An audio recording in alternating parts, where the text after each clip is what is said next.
कहानी की शुरुआत होती है एक बूढ़े आदमी से जो खिड़की के पास अपनी दूसरी शराब का गिलास भरने गया ही था कि जैसे ही उसने ऊपर देखा उसके सारे बॉडीगार्ड मारे जा चुके थे। उसने खुद को थोड़ा संभाला, बची हुई शराब पी ली और पीछे मुड़कर देखा तो माइकल उसके सामने खड़ा था। किसी जमाने में उसी के लिए काम करने वाला ये सबसे खतरनाक कातिल आज उसी का काल बनकर खड़ा था। बूढ़ा आदमी अभी भी उसे मनाने की कोशिश कर रहा था और अपनी जान बख्शने की भीख मांग रहा था, लेकिन माइकल ने उस पर बिल्कुल भी ध्यान नहीं दिया। माइकल बोला, तुम ही वजह थे कि मैंने 10 साल पहले ट्रिगर नहीं दबाया।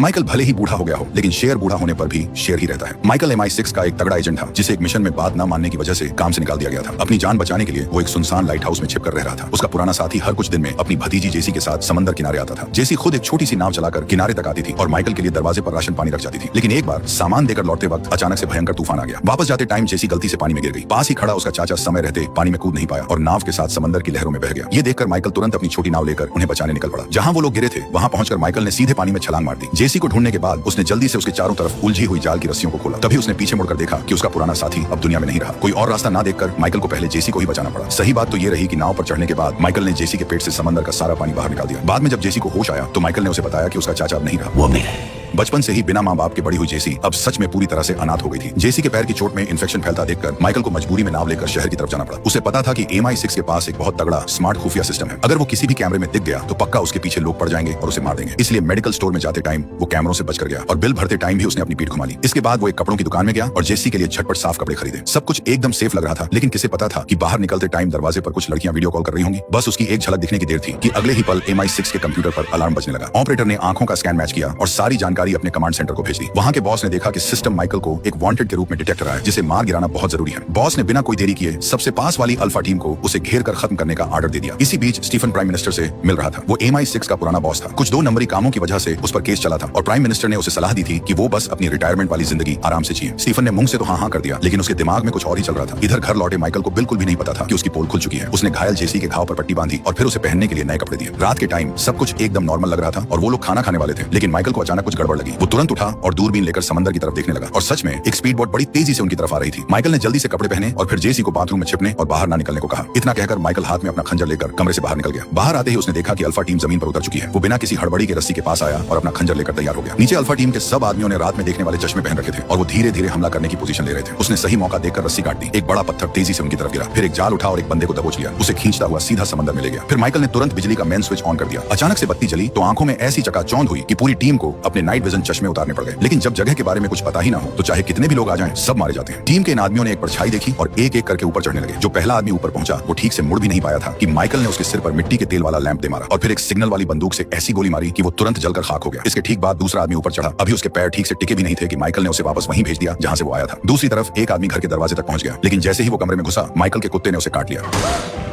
2 गोलियां मारकर उस कुत्ते को खत्म करने के बाद वो आदमी बाथरूम में घुसा और उसने जेसी को खोज निकाला। जब जेसी को अगवा करके ले जाया जा रहा था, ठीक उसी टाइम माइकल ने लोहे के हुक का इस्तेमाल करके एक और आदमी को फंसा लिया, लेकिन उसने उसे तुरंत मारा नहीं बल्कि उसे छत के डंडे से लटका दिया। जब उसके बाकी साथी अंदर घुसे तो माइकल पीछे ही छिपा हुआ था और एकदम सही मौका देखकर उसने एक ऐसी जोरदार चाकू मारी कि उसकी वहीं मौत हो गई। इन हमलावरों को निपटाने के बाद अचानक माइकल को जेसी की चीख सुनाई दी। उसने जमीन से बंदूक उठाई, एक गोली पैर पर मारी और दूसरी सीधे सिर में मार दी। एक भी फालतू गोली बर्बाद नहीं की। इसके बाद माइकल तेजी से दौड़कर वहां पहुंचा, लेकिन लाश पर लगे कैमरे ने उसका चेहरा रिकॉर्ड कर लिया। माइकल ने तुरंत लाश को घुमाया और उसके शरीर से सारे गैजेट निकाल लिए। उसने जेसी को वहीं थोड़ी देर रुकने को कहा और खुद कुत्ते को साथ ले जाने के लिए कमरे में वापस गया। लेकिन उसने ये नहीं सोचा था कि कुत्ता अब इस दुनिया में नहीं रहा। अब जब वो पकड़े जा चुके थे तो और छिपने का कोई फायदा नहीं था। इसलिए माइकल ने अपने एक करीबी दोस्त को फोन मिलाया और मिलने का टाइम और जगह पक्की कर ली। उसके बाद उसने फोन की बैटरी निकाल फेंकी और जेसी को लेकर लाइट हाउस से निकल लिया। इधर MI6 का कमांड सेंटर भी अभी हुई इस घटना को देखकर सन्न रह गया था। अपने काम को पूरा करने के लिए बॉस ने अपने लोगों से कहा कि घटना स्थल के सबसे करीब जो भी एक्टिव एजेंट है उसे काम पर लगाओ और उसे माइकल को रोकने और खत्म करने का ऑर्डर दे दिया। इसके बाद वो अकेली मेन सर्वर वाले कमरे में गई। वहां बैठी कंप्यूटर वाली ने उसे बताया कि पहले जो आतंकवादी की पहचान सामने आई थी वो एकदम फर्जी थी। किसी ने चुपके से कंप्यूटर का कोड बदल दिया था ताकि जैसे ही माइकल की फोटो आए सिस्टम अपने आप उसे आतंकवादी बता दे। असल में माइकल तो एक टॉप क्लास का एजेंट था। बॉस का दिमाग चकरा गया कि आखिर ऐसा क्यों है। उसने कंप्यूटर वाली से इसकी तह तक जाने को कहा ताकि पता चल सके कि इसके पीछे किसका हाथ है। फिर वो बाहर आई और कमांड सेंटर वालों से बोली कि माइकल को जिंदा पकड़ना है, उसे बिल्कुल भी मारना नहीं है। उसे इस बात का रत्ती भर भी अंदाजा नहीं था कि उसके सारे प्लान पहले से ही स्टीफन की स्क्रीन पर एक एक सीन के साथ लाइव चल रहे थे। स्टीफन ने जैसे ही देखा कि MI6 ने एक नया एजेंट भेजा है, उसने तुरंत उसे एक खुफिया मैसेज भेजा कि मैं तुम्हारा सबसे बड़ा बॉस हूं और तुम्हें सिर्फ मेरे ही ऑर्डर मानने हैं। एजेंट का जवाब आने के बाद स्टीफन ने माइकल और जेसी दोनों को मौत के घाट उतारने का ऑर्डर दे दिया। इधर माइकल और जेसी के किनारे पर आ चुके थे। दोनों ने पास के एक घर के पास एक कार खड़ी देखी। सेफ्टी के लिए माइकल ने बंदूक जेसी को पकड़ा दी और उसे बाहर रुकने को कहा और खुद कार की चाबियां ढूंढने के लिए घर के अंदर घुस गया। किससे पता था कि अंदर छानबीन करते टाइम उसे अचानक एक छोटा बच्चा दिख जाएगा और इसके तुरंत बाद बच्चे का बाप बंदूक ताने दरवाजे पर आ गया। माइकल कोई नई मुसीबत नहीं मोल लेना चाहता था, लेकिन तभी जेसी बंदूक ताने वहां पहुंच गई। हथियारों का फर्क देखकर उस आदमी के पास कोई रास्ता नहीं बचा और उसे जेसी के कहने पर माइकल के घाव पर टांके लगाने पड़े। उन्हें लगा था कि बात यहीं खत्म हो जाएगी, लेकिन अभी वो दोनों घर से बाहर भी नहीं निकले थे कि उस आदमी के बेटे ने बोल दिया कि उसने पुलिस को फोन कर दिया है। बाहर पुलिस के सायरन की आवाजें सुनकर माइकल ने खिड़की से झांका तो पुलिस की गाड़ियां उनके अहाते में आ चुकी थी। कमांड सेंटर वालों को जब ये पता चला तो उन्होंने तुरंत वहां की लोकल पुलिस को इसमें शामिल ना होने को कहा, लेकिन जैसे उनका सिस्टम ही खराब हो गया हो, मौके पर खड़ी पुलिस ने उनकी बात पर कोई ध्यान नहीं दिया। माइकल को सब समझ आ रहा था कि ये क्या चल रहा है। घर का आदमी जैसे ही बाहर देखने गया, सीधा एक गोली आई और उसके सिर के आर पार हो गई। इसी बीच वहां एजेंट भी पहुंच चुका था जो पुलिस वालों पर फायर कर रहा था। माइकल ने लड़के को समझाया और बोला कि यहीं बैठे रहना, यहां से हिलना मत। उसने हथियार उठाए और सीधे दरवाजे की तरफ चला गया। जैसे ही पुलिस वाला अंदर आया, सीधा उसके पैर पर एक लात मारी। तभी एक और पुलिस वाला आया और माइकल पर हमला कर दिया। माइकल ने अकेले ही दोनों की खटियां खड़ी कर दी, जेसी को पकड़ा और बाहर लेकर निकला, लेकिन तभी एक और पुलिस वाला आ गया। फिर उसके सिर पर सीधा एक मुक्का मारा, जिससे पुलिस वाला वहीं ढेर हो गया। उसकी जेब से कुछ सामान निकाला और वहां से निकल गया। एक पुलिस वाला उसके सामने आ गया, लेकिन उसने पेपर स्प्रे निकाला और उसके मुंह पर स्प्रे कर दिया, जिससे पुलिस वाला वहीं तड़पने लगा। एक और पुलिस वालों को लेजर गन से मारा और उनके हथियार ले ली। कमांड सेंटर ने जब ये सब देखा तो उन्होंने तुरंत मौके पर मौजूद अपने एजेंट से कांटेक्ट करने को कहा, लेकिन उन्हें क्या पता था कि उस एजेंट ने बहुत पहले ही अपना फोन और कम्युनिकेशन सब बंद कर रखा था। माइकल को इन सब बातों से कोई लेना देना नहीं था। वो पुलिस की गाड़ी लेकर फुल स्पीड में वहां से निकल लिया, लेकिन जैसे ही वो पतली सड़क पर पहुंचा, पीछे से वो एजेंट भी उसका पीछा करते करते आ गया।